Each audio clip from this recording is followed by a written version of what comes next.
les amis et bienvenue dans cette nouvelle vidéo. Si tu viens de me découvrir, je suis Jean Zongo et dans cette courte vidéo, je vais t'expliquer quels sont les signes caractéristiques de l'hépatite B. Il y a beaucoup de signes qui ressemblent aux signes de l'hépatite B.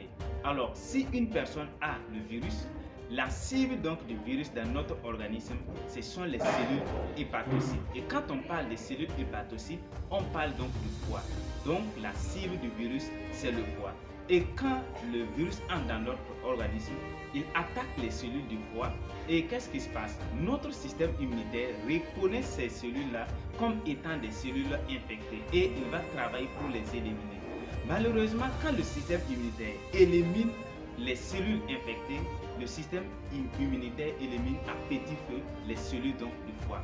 Par conséquent, la personne déjà qui a le virus aura des douleurs au côté droit parce que le foie est majoritairement logé vers le côté droit de notre abdomen.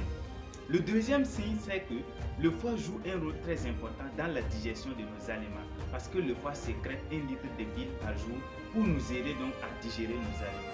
Et lorsque le foie est touché, il n'y a plus de fabrication de la bile. Par conséquent, ce que nous mangeons, ce que la personne infectée mange n'est plus digéré, mais c'est plutôt fermenté. Et là, ça peut conduire à ce qu'on appelle des indigestions ou en un mot des troubles digestifs. Donc des nausées, des vomissements, des indigestions et des ballonnements. Et aussi les ballonnements, c'est qu'il y a de l'air dans votre ventre. Et l'air qui est dans votre ventre va causer ce qu'on appelle des problèmes d'arthrose et de façon spécifique des douleurs au niveau des genoux, des douleurs au niveau de votre hanche et aussi des douleurs au niveau du dos. Le troisième signe encore qui est caractéristique, c'est que le foie joue un rôle très important qu'on appelle la filtration. Et la façon spécifique est que le foie joue ce rôle à partir de 3 heures du matin. Et lorsque vous avez le virus de l'hépatite B et que vous vous réveillez à partir de 3 heures du matin, ça veut dire que le foie n'arrive plus à assumer cette fonction. Du coup, forcément, vous allez vous réveiller. Donc, la personne a ce qu'on appelle les insomnies. Et en plus d'avoir des insomnies, il y a ce qu'on appelle des maux de tête parce que la personne ne va pas très bien dormir. Et pour finir, le signe qui est encore caractéristique, vu qu'il n'y a plus de digestion et que le foie est touché, le système immunitaire travaille encore fort, la personne là sera tout le temps fatiguée. Donc lorsque je résume, c'est les douleurs au côté droit, ce sont les insomnies, ce sont les troubles digestifs, c'est aussi des maux de tête et la fatigue générale. Quel est alors le risque femme enceinte? Lorsque la femme est enceinte, le dépistage de l'hépatite B est recommandé tout au long de sa grossesse. Et ce qui est encore plus recommandé, c'est le premier trimestre de la grossesse.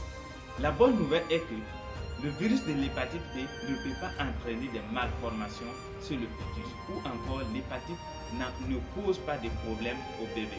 Mais la mauvaise nouvelle est que pendant l'accouchement, le risque d'infection de la mère au bébé est très élevé après.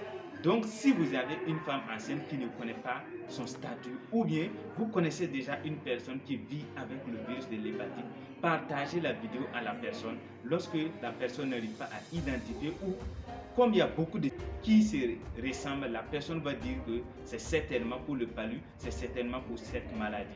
Alors si vous avez une personne qui souffre de l'hépatite B, partagez la vidéo avec cette personne pour vous allez vraiment aider les gens qui souffrent tout le temps fatigués.